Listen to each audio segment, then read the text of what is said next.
Salam la famille, c'est comment? Bienvenue de nouveau sur Cactus. On se retrouve pour une nouvelle vidéo. N'hésitez pas à abonner en plus sur la cloche activée comme ça. Dans une vidéo que vous pouvez voir kalama. Il a fait bien le titre de notre ami Baronega de Benamna kuma Ukraine ni Russie ka mangane kan principalement mena kuma Russie ni autant moko ka kode kan. Il a fait ba kalama tromi le monde s'étend vers une autre guerre froide. Kelem gumbe Amérique ni URSS ni ñonté avant 1991. Dien la mambi dirigé ka to ñona de massisa. Ina faba kalama tomi Ukraine ni Russie ka kele nana ke sababu ye Europe jamana ni American yu ko do Russie ma American ya décidé ka fem beke wala sa European yu ko do Russie ma we sanction ni fem bin Russie kan wala sa ka se ka économie bin dans en plus ou klala ka Ukraine armée tuni ka kele ke Russie fait wala sa ka se ka Russie affaibli militairement. Ina faba kalama tomi Union européenne jamana chama de be munu be otana presque am se ka fo jamana bebe otana en plus Russie ka URSS jamana koro munu fene be olu chama bade dona otana ni watina ore de nana ni kele sababu ye parce que amena depuis 2004 wati la Vladimir Poutine kumba fo américain on yana ka fo ku kana nu gere aka frontière là mais on a l'impression que Vladimir Poutine kunte ka lame autant mo fait parce que la preuve en est que 2001 wati la Ben Laden kelen a décidé ka avion takata américain nga immeuble chi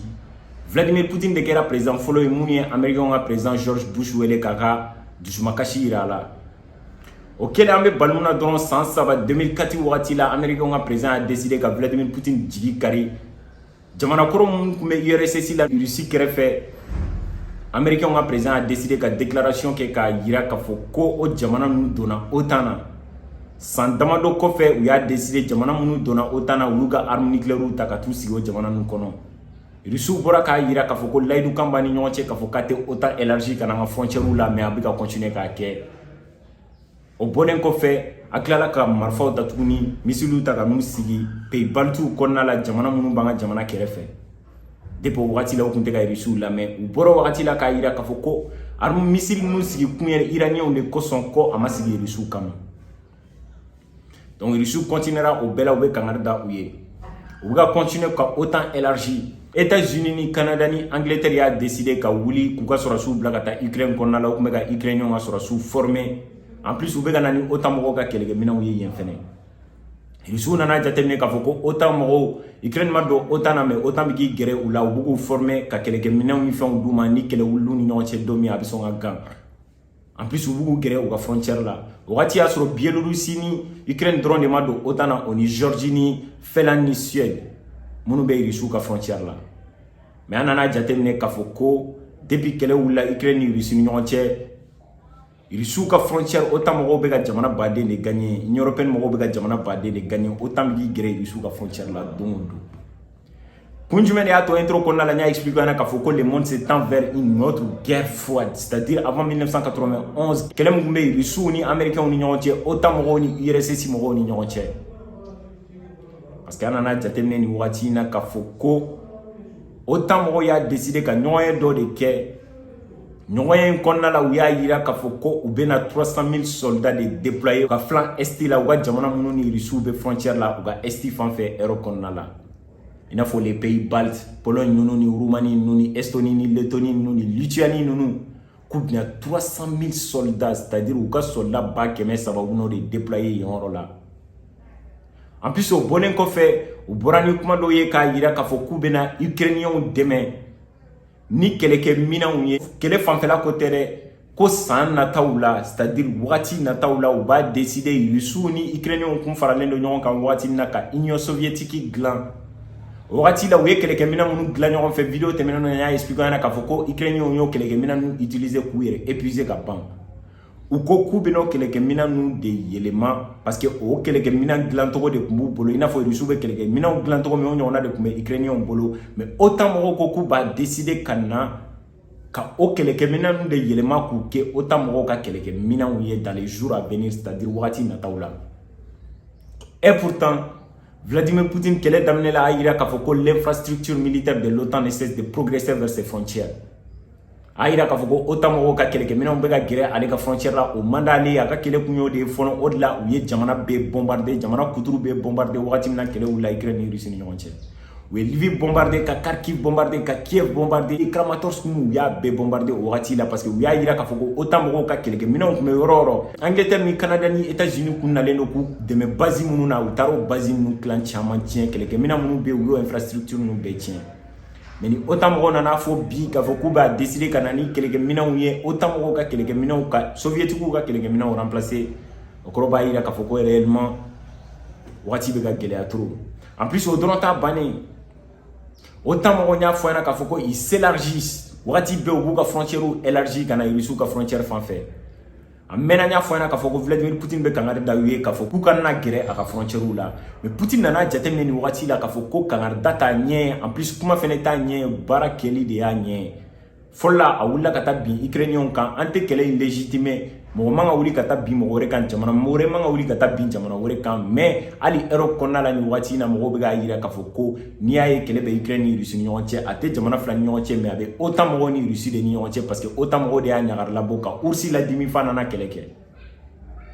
hali la preuve en est que OTAN mɔgɔw kan ka ɲɔgɔn dɔ kɛ Madrid kɔnɔna la n'o ye Espagne capitale ye u ka population mɔgɔ dɔw bɔra ka manifester k'a yira k'a fɔ ko olu tɛ fɛ kɛlɛ in ka persister u tɛ fɛ OTAN mɔgɔw ka Russiw répondre ni kɛlɛ ye k'olu b'a dɔn Poutine ye ko min kɛ a man ɲi komi OTAN mɔgɔw fɛnɛ y'a laɲini donc ko gɛlɛya b'u ka jamana kɔnɔ réchauffement climatique bɛ yen donc pénurie bɛ yen en plus o bɔlen fɛnɛ kɔfɛ inflation ni fɛnw bɛɛ bɛ yen u kan ka sigi ka fɔ de kɛ ka kɛlɛ ban ko mais OTAN mɔgɔw de bɛ ka kɛlɛ laɲini ko en plus 1991 wagati la URSS cira ko mun y'a to OTAN mɔgɔw continuera ko OTAN bɛ yen de walasa ka se ka américains ka fanga sinsin diɲɛ kɔnɔ walasa ka se ka kumada dɔ sɔrɔ n'u bɛ ka na intervention kɛ walasa ka se ka intervention sɔrɔ jamanaba ninnu ni ɲɔgɔn cɛ puissance occidentaux ni ɲɔgɔn cɛ olu mɔgɔ ninnu bɔra ka manifester k'a yira k'a fɔ ko OTAN man d'u ye u tɛ fɛ u kana sigi k'a fɔ k'u ka jamana kɔnɔ ka kɛlɛ wuli Europe kɔnɔna la mɔgɔ ninnu y'a yira k'a fɔ ko olu mɔgɔ hakɛ min bɔra ka manifester a bɛ 30 000 personnes bɔ mais policiers bɔra k'a yira k'a fɔ ko 2000 et quelques personnes de don o kɔrɔ b'a yira k'a fɔ ko d'un côté il y a des populations en Europe hali ni kɛlɛ min bɛ Ukraine ni Russie ni ɲɔgɔn cɛ n'a man d'u ye mais Vladimir Poutine bɛ kuma minnu fɔ a ka kuma la k'a yira k'a fɔ ko OTAN mɔgɔw de ye kɛlɛ ɲini olu mɔgɔ ninnu sɔnnen don o ma en plus Poutine ye mun fɔ Saint-Pétersbourg k'a yira k'a fɔ ko don n'a nataw la gɛlɛyaw bɛ na manifestations bɛ na en plus o bɔlen kɔfɛ extrême droite mɔgɔw bɛ puissance sɔrɔ nationalistes bɛ puissance sɔrɔ mankan bɛ wuli jamanaw kɔnɔna la manifestation juguw bɛ kɛ en plus mɔgɔ faga ni fɛnw bɛ caya Europe kɔnɔna la on dirait a daminɛtɔla de don bon maintenant kun jumɛn de y'a to n y'a fɔ ɲɛna kɛlɛ ni kɛlɛ wulila mɔgɔ fila ni ɲɔgɔn cɛ mɔgɔ fila de bɛ kɛlɛ kun jumɛn de y'a to n ko guerre froide bɛ ka wuli OTAN mɔgɔw ni URSS Russiw ni ɲɔgɔn cɛ parce que n'a ye se k'a jateminɛ Russiw fɛnɛ nana ye sisan k'a fɔ ko kuma dɔrɔn t'a ɲɛ kangarida dɔrɔn t'a ɲɛ il va falloir que an ka wuli an fɛnɛ u bɛ ka ko min kɛ an k'o ɲɔgɔn kɛ la preuve n ye video dɔ kɛ k'a expliquer ɲɛna k'a fɔ ko jamana dɔ bɛ Amérique centrale kɔnɔna la n'u b'a wele ko Nicaragua olu ye wele bila Russiw ma k'a fɔ k'u mago b'u ka kɛlɛkɛminɛnw na u ka n'u dɛmɛ walasa ka se ka drogue feerelaw kɛlɛ ani fɛnɛ k'u ka jamana sécuriser i n'a fɔ mun ɲɔgɔnna kɛra en 1962 Cuba kɛlen ka wele bila Russiw ma k'a fɔ k'u ka n'u dɛmɛ o kɔrɔ b'a yira k'a fɔ ko réellement ni Russiw y'a décider k'a fɔ k'u b'u ka sɔrɔsiw ta ka taa américains ka frontière la dans l'Amérique de l'Est ka t'u ka missiles n'u ka kɛlɛkɛminɛnw sigi yen u bɛ ka américains de répondre u b'u ka stratégie ɲɔgɔn de adopter parce que a u mɛnna ka kangari d'u ye k'u ka dabila u tɛ k'a dabila an fɛnɛ b'a ɲɔgɔn kɛ la preuve dɔgɔkun kɔnɔna la Vladimir Poutine bɔra ni déclaration dɔ ye k'a fɔ ko kalo nataw la ou bien wagati nataw la u fɛnɛ b'a décider k'u ka missile dɔw ta ka t'u sigi Biélorussie kɔnɔna la Biélorussie missile minnu fɛnɛ don u bɛ se ka charge nucléaire ta o kelen i n'a fɔ missile nucléaire de donc ko k'u bɛ t'u sigi Biélorussie kɔnɔna la Biélorussie fɛnɛ ye jamana ye a tɛ Union européenne na a tɛ OTAN na ani Russiw de ka di président b'u k'u fanga na n'o ye Alexandre Lukashenko ye o ni Vladimir Poutine bɛ tan la preuve en est que hali kɛlɛ wulila Ukraine ni Russie ni ɲɔgɔn cɛ Poutine y'a décidé ka taa ka kɛlɛkɛminɛnw sigi yen de ka roquette ni missiliw bila ka taa jigin Ukraine kan et pourtant Biélorussie ye jamana ye mun ni OTAN jamana 4 ou soit 3 ɲɔgɔnna ninnu bɛ frontière kɛ n'o ye Lituanie ni Pologne o ni jamana jumɛn tuguni o ni Lettonie ni ma fili a n'o jamana 3 in bɛ frontière la en plus ani Ukraine frontière b'a ni Ukraine fɛnɛ ni ɲɔgɔn cɛ Ukraine dun ni OTAN de gɛrɛlen don ɲɔgɔn na donc o kɔrɔ b'a yira k'a fɔ ko Vladimir Poutine jamana dɔw b'a kɛrɛfɛ a ka influence bɛ jamana mun kan a bɛ se ka taa ka missile nucléaire sigi o jamana in kɔnɔna la ka OTAN jamanaw menacer parce que OTAN mɔgɔw bɛ ka gɛrɛ a ka frontière la en plus Amérique centrale fɛnɛ kɔnɔna la a bɛ ka taa Nicaragua c'est petit à petit jamana minnu bɛ yen n'u ni américains man di i n'a fɔ Venezuela Cuba Nicaragua oni jamana jumɛn tuguni o jamana minnu n'olu y'a décidé k'a fɔ k'u bɛ Russiw wele ka na Amérique fɛnɛ encercler o waati de la mɔgɔw b'u sigi k'a layɛ réellement américains ka réaction ye jumɛn. Imaginez Venezuela, Brésil, Mexique, ani jumɛn tuguni n t'a dɔn n'u ni Brésil man di mais Mexique oni Nicaragua ni Cuba oni Venezuela k'a décidé k'a fɔ ko Russiw ka na n'u ka kɛlɛkɛminɛnw ye ka n'u sigi américains ka côté la. Mexique à côté la Texas, on est Mexique manjan, Cuba à côté la Floride ni Cuba manjan. Venezuela fait à côté la on est États-Unis manjan. Nous n'avons signé au Koroba ira kafoko et Américains cernelen et il n'a pas Amérique bega autant poussé. Il n'a pas fait l'an fait ni Suède peut faire do autant autonomie. Donc il souffre un peu de pion poussé don doni ka gré Américains en frontière la Américains bega autant mo ka pion poussé don doni ka gré ils sont à frontière là. Domina éclatera dron boum. Baby gam ici lancé kata béfi. Mais là, on a au moins.